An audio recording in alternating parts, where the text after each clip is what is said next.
বিকাল শরীরে বাত হচ্ছে। তারপরে আমি এই সমুদ্রের ধারে এসেছি, বাত হচ্ছে। আপনাদের আজকে আমি প্র্যাকটিক্যাল দেখাবো। বাতের জন্য সকালবেলা উঠে হাঁটা দেখাবো। সুগার বাত হাঁটলে কি কি উপকার হয়। সকালবেলা উঠে এমনভাবে হাঁটবেন, 3 মাইল হাঁটবেন, একদম দেখবেন আপনাদের শরীর ভালো থাকবে, মন ভালো থাকবে।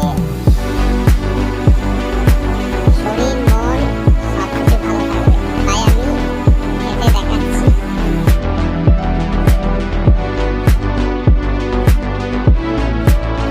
দেখুন কীভাবে হাঁটছি, দেখুন এমনভাবে হাঁটবেন শরীরে ঘাম ঝরে। বারবার অনুরোধ করছি, সকল দর্শক বন্ধু আমাদের অনুরোধ করছি, হাঁটাটা খুবই দরকার।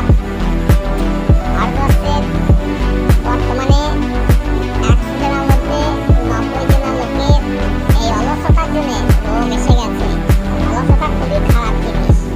অলসতা শরীরে একটি ভালো জিনিস নয়। মানুষ মোবাইল ঘেঁটে ঘেঁটে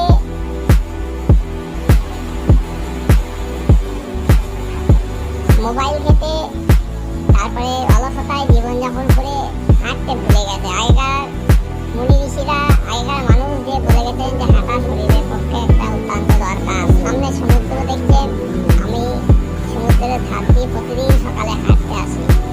নদীর ধার, সমুদ্রের ধার হয়ে গ্রাম গঞ্জে শহরে সব জায়গায় হাঁটাহাঁটি করবেন, হাঁটলে শরীরের পক্ষে ভালো।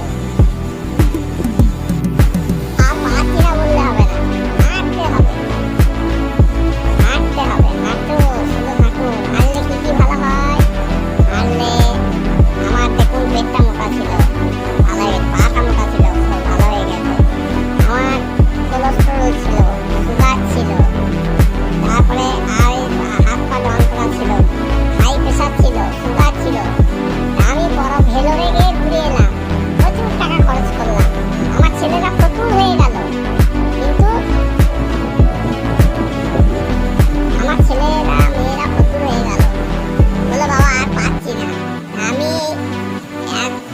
এক সাধু বাবার সঙ্গে দেখা হলো, আর এক মুসলমান ফকিরের সঙ্গে দেখা হলো। বললো বাবা তুমি সকালবেলা উঠে হাঁটাহাঁটি করো তো। আমি হাঁটছি, হাঁটতে হাঁটতে আমার শরীর ভালো হয়ে গেল। সত্যি ভালো আছে আজ আমি। আপনারা হাঁটুন।